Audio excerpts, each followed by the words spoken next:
warrant of arrest, initially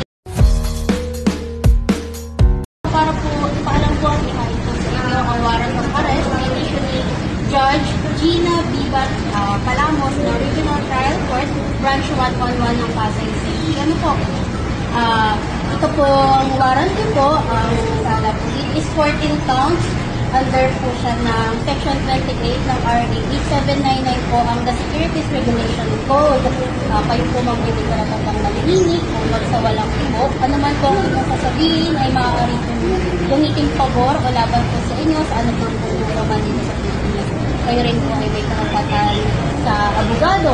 Kung may kakayahan, may karapatan po kayong kumuha at pumili ng sarili po ninyong abogado.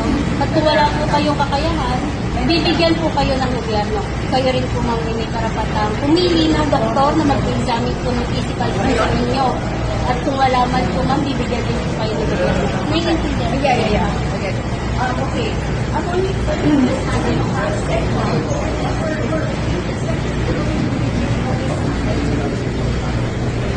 ano ka ba